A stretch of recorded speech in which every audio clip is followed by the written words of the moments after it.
Ассаламу алейкум, амансыздар урматтуу мекендештер. Биздин Алатоо спорт YouTube каналыбызда кайрадан кыргыз спортундагы жаңылыктар уланат.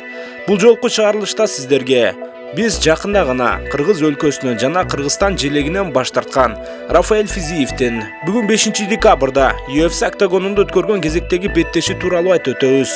Бул мушкерди Кыргызстанга байлабаган учурда дагы бул беттештин жыйынтыгы сиздерди кызыктырып турса керек. Анда да ал тууралуу кененирээк айтабыз. Ал эми сиздер каналга жазылып, видеого лайк басып туруңуздар. Биз баарыбыз ар түрдөбүз. Кимдир бирөө өз жашоосун музыкасыз элестете албайт.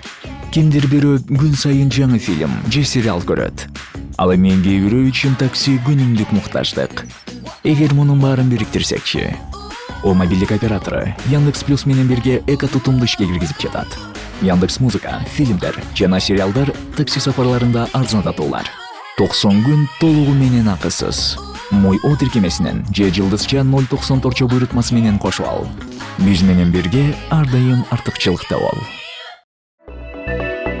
Жакында гана Кыргызстандын желегинен жана Кыргыз өлкөсүнөн баш тарткан Рафаэль Физиев бүгүн 5 декабрда UFC Fight Night мелдешинин алкагында аталган уюмдагы 6-чы беттешин өткөрүп, анда 5-чи жеңишине кол жеткирди. Бул жолу Рафаэль Физиев Жаңы Зеландиялык Брэд Риддел менен кескелди. Apex спорт сарайында орун алган беттеш дароо эле кызыктуу мүнөздө башталды.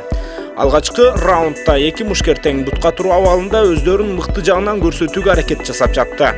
Рафаэль Физиев биринчи бөлүктү дээрлик уткандай көрүнгөн, бирок эң акыркы секундаларда Брэд Риддел жакшы комбинациялык чабуул жасап, биринчи раунддагы абалды теңдеп кеткендей көрүндү. Ал эми экинчи бөлүктө Рафаэль Физиев демилгени колго алып, Брэд Ридделге караганда кыйла мыкты күрөш өткөрдү жана экинчи раундду уткандай таасир калтырды. Ал эми үчүнчү бөлүктө Жаңы Зеландиялык мушкер алда канча активдүү кыймылдап, алгачкы секундаларда Рафаэль Физиевди тейкдаун абалына алып келүүгө дагы үлгүрдү.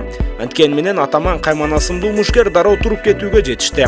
Андан кийин Брэд Риддел бутка туруу абалында дагы өзүнүн активдүүлүгүн көрсөтүп, 3-чү раундду бир добуштан утуп жаткандай көрүнгөн. Бирок акыркы бөлүк аяктаарына 2 мүнөт 20 секундадай убакыт калган мезгилде Рафаэль Физиев атаандашын айланып тебүү менен Брэд Ридделди кыйын кырдаалга калтырды жана ошол жерде калыс дароо беттешти токтотууга аргасыз болду.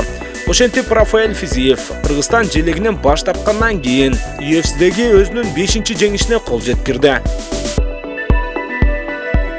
Барыңыздар жакшы билгендей эле, диний көз караштардан улам жакында гана Рафаэль Физиевке кыргызстандык көрмандар тарабынан кысым болгондугун белгилеп, андан кийин Кыргызстандан баш тартаарын, мындан ары Кыргызстандын желеги астында чыкпаарын айткан болчу. Бул жолку беттешти Рафаэль атаман Физиев жашаган жери Таиланд Пхукет деп чыкса, ал эми желеги көрсөтүлгөн жок.